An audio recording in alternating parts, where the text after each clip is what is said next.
Hey everybody, back again with another one for you. Today we have Man Bat.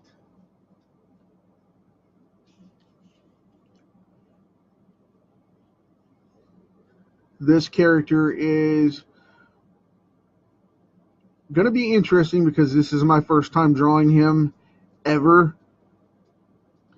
Um, and I mean ever. I have never ever drawn this character before. Um, this is an exclusive here. Now, I'll tell you something cool. This is card number 98. If you guys have been following me for the last couple of months and keeping track, this is card number 98. Two more before I go over to the webpage, or the Facebook fan page, actually. So we're going to be transferring over there. I'll still be putting them on profile for a little while so you guys will be able to see them and whatnot, but they will definitely be going over that direction towards the Facebook fan page that I have built up. So I'll give you more details about that as it comes along closer to card 100 here in the next couple days, and move forward to getting you guys to come over and check that out, or you can check it out on my timeline as I share it, kind of thing. No biggie. So with that out of the way, we are looking at basically DC's equivalent to the Lizard from Marvel. This character is a massive pain in the butt. He is a cross between Marvel's Lizard as his origin, scientist trying to make himself into a hybrid, ended up making a colossal mistake and turning himself into this. And he has the attitude and personality of Venom running around. He is a madman, and uses that to blame Batman for not letting him do what he needs to do and cure himself and his plans and whatnot, and has plagued the DC universe for a while. This guy has gone up against just about everybody short of Aquaman. He's fought Batman and Superman together as a super bat. Had a formula that he made where he had to go against Superman because Batman couldn't handle him, and they both had to take him on. There was one point, if I remember correctly, where he broke Robin's leg, picked him up off a rooftop, dropped him down a couple of stories, cracked him on the nugget. That's pretty much the extent of that. So I can just so see that happening. But yeah, this guy is not one we'd want to really mess with. So as a character, he's a great villain. Because of his savagery, it helps immensely, because you never know what you're going to get with this guy, above and beyond whatever he brings down on himself, from his own self and from his own issues. He's going to bring trouble around the way just the same. Very, very cool character. And like I said, bear with me here because I have never drawn this guy before. And not making excuses, just saying, never done it before. Hopefully he's going to come out all right. We shall see.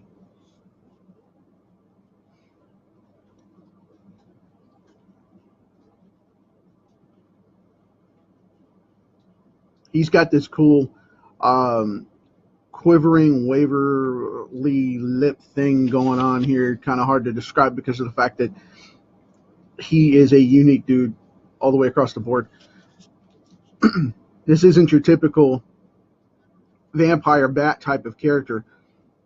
He has a lot more characteristics than that because of the mutation that he makes. So it's more like drawing a lichen, aka a werewolf, or drawing maybe even resembling a Sasquatch kind of thing. He's got changes to where his anatomy completely mutate and cause shifts that wouldn't define either as man or animal in his particular case. So that makes him very, very formidable because he's always changing, and every time he mutates differently. That's the reason DC editors have come across and said that he always looks different.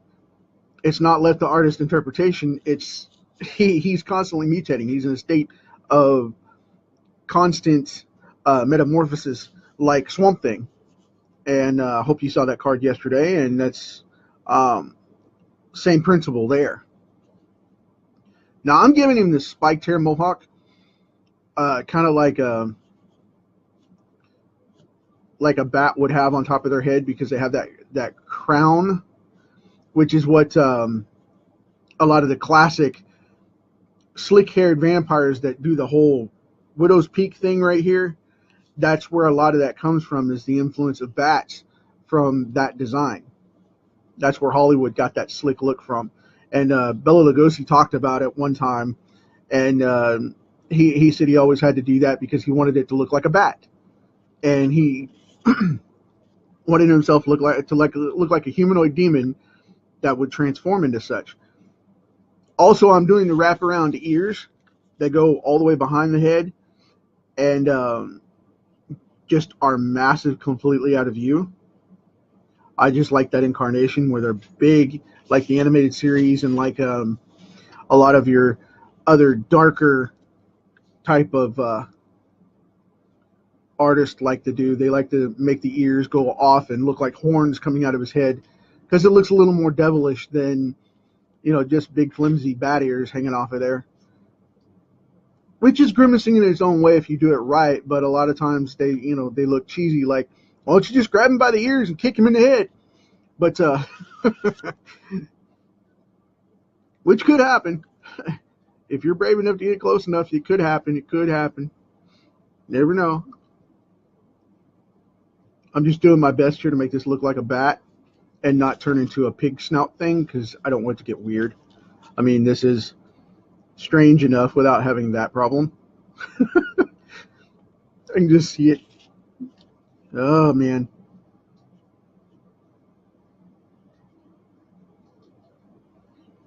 I'm working with a little bit thicker pencil today because right before I decided to go live, unfortunately, my 0.5 froze up on me. And I've got another one sitting here. I've got 8 or 9 of them sitting around here.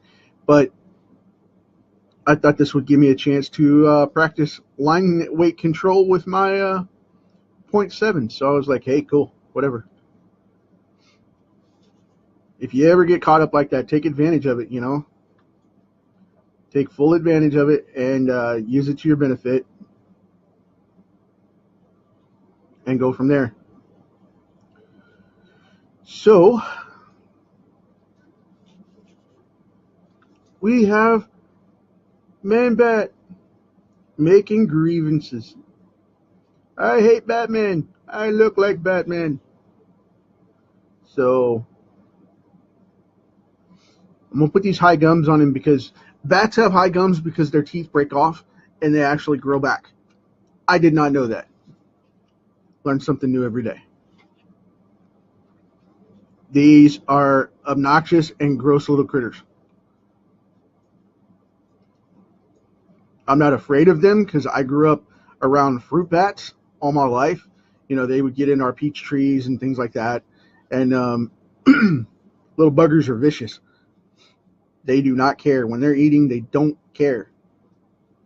They will squeak and chatter at you and fly down and stick in your hair and mess with you if you come at them while they're eating. So, yeah. If you ever see little black things in your peach trees, and they're squeaking, that's not birds. That's bats. And they do come out in the daytime. They are not nocturnal. Fruit bats are not nocturnal. They will eat any time of day or night. Just letting you know now. They love to eat flower nectar and things like that. Farm boys' life experiences. But, yeah. They used to get up in my grandparents' peach trees all the time. And I used to spend most of my weekends with my grandparents. If my dad had to work and we couldn't go fishing, I got to spend that time with my grandparents, which was always cool. My brother and I would go fishing at my granddad's place or help him out or whatever. But anyway, knocking this bad boy out. I can't believe we're at card 98. Wow. And I'm not going to give him cool, clean claws because Man-Bat is a ruffian. He likes to make a mess, so he's not perfect. So I like to do chiseled nails like he's been scratching at stuff or clawing at something or whatnot. And I don't want to go as far as breaking his teeth off or anything weird like that. I don't want to go into that much detail with it, especially being my first time drawing him. I mean that literally. This is my absolute first time drawing this guy.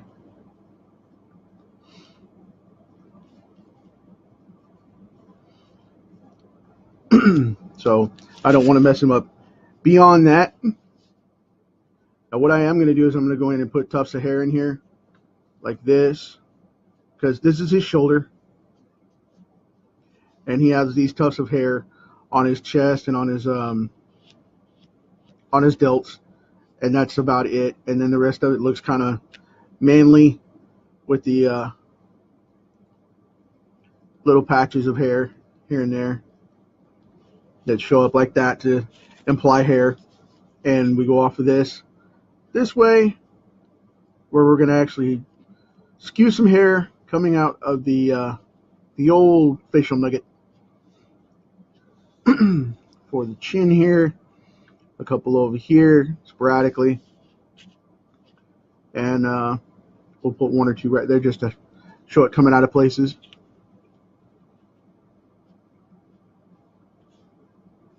Because he doesn't have eyebrows either.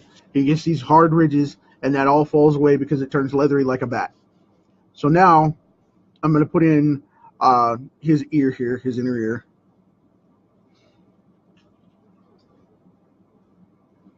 And like I said, it's a cross between a human and a bat, which bats have that, humans have that one little cartilage piece right there, that gristly piece, and bats have a split. And they have more of a cup like this. And what that does is that cup catches the echo back from their sonar.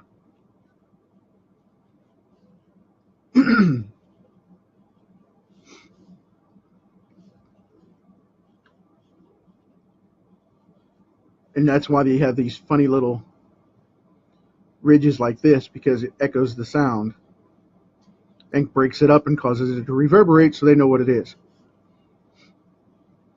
I.e., a tree, a door, a window, whatever comes at them.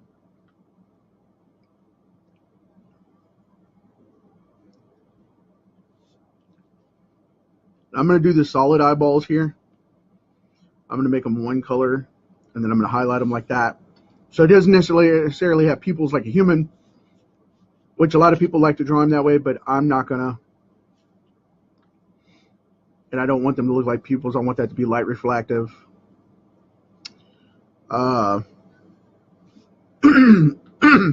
Excuse me. Reflective and refractive. There we go. So I made a new word, everybody. But geez. So anyway, moving on. Yeah. going to interrupt some of that hair that I just put in because I'm going to put in the neck shadow here.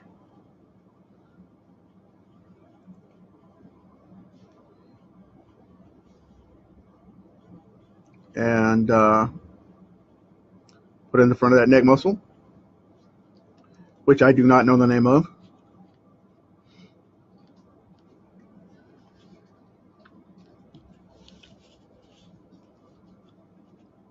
Then I'm going to draw right back here. I'm going to leave this wide open and just draw in his continued frohawk. And the reason I call it a frohawk is because in the back there, it goes from a mohawk up here to this fuzzy, almost like a lion's mane kind of thing there.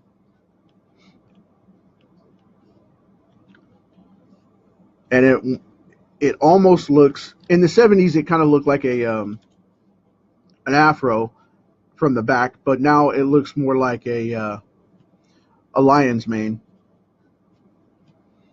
And I've always called it, I just called it a frohawk since I was a kid, and that's what it looks like to me, you know, because I saw a bunch of kids in the 80s. My friends would shave down their heads into Mr. T style mohawks, and they used to call them frohawks, and that's where I got that from. Because everybody remembers Mr. T, you know. I mean, even millennials know who Mr. T is. But that's where that comes from.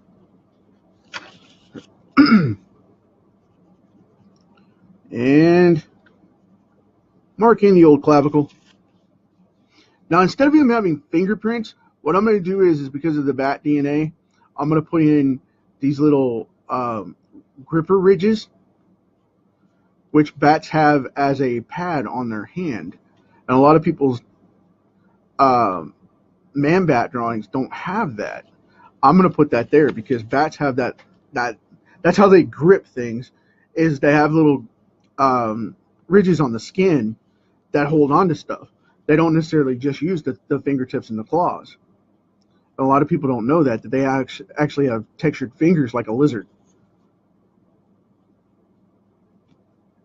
which is kind of ironic because they're mammals and not reptiles, but it is what it is.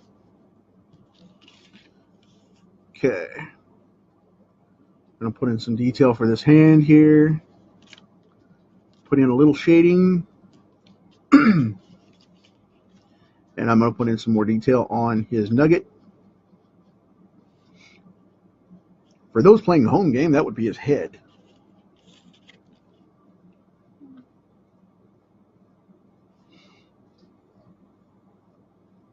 Put in a couple of liver spots.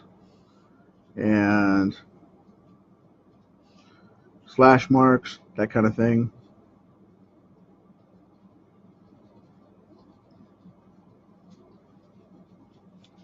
Then in the bottom of the ear. Now this is something I don't normally do, but I'm going to do this here anyway because of the fact that we need it for the detailing here. It's more ridges for the sound effects.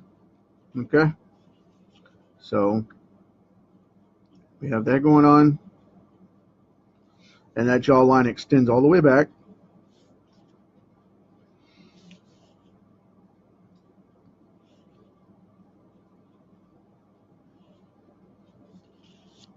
Now, as much as I would love to go in and put all the skin textured refined details in there, I'm not going to do that because I don't want to over render this thing and have it look overworked because it just doesn't suit. So we're going to leave him wide open like this, and we're going to call it a day. You have Man-Bat.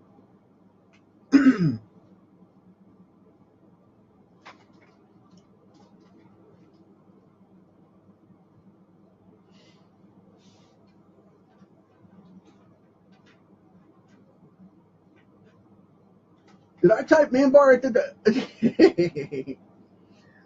No. Oh. Raymond, you did that. Okay. Well, I've got a couple extra minutes here because I did this one kind of quick. I was going to see if there was any questions from you guys today. Hey, man, Ray, I appreciate it, dude. Coming from you, that's awesome, man.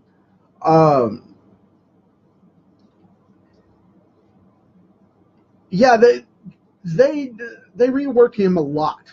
A lot of people don't realize, but um, Man Bat, Swamp Thing, Man Thing, Ben Grimm, the Thing, those type of characters get redesigned a lot, and they do that because of the fact that all of it comes along and says, okay, you got to draw him, you got to make the rocks look the same, but there's no set pattern. I mean, even Jack Kirby never drew him the same way twice, except for the face. So, yeah, that's what you're looking at as far as that goes. I totally agree, man. But I don't think he's too bad for my first attempt at him. I don't think he's horrible. I'm going to put a couple more details on this guy and finish up. But tomorrow is going to be one of my favorite characters from DC. And I mean, probably one of my all-time favorite characters from DC. Um, it is hands down one of the coolest guys that I get to work with. And I've always wanted to do that comic book, but never got the chance to. And after yesterday's call out, I don't know that I ever will, because I'm probably going to hit the blackout list. The proverbial blackout list that goes around from Marvel and DC. Once you complain about them, they run off and say, well, we're not going to work with that guy because he has a different point of view. Oh, my gosh. Well, that's probably going to happen, and I'm okay with that if it does. I mean, it's unfortunate. It's their loss.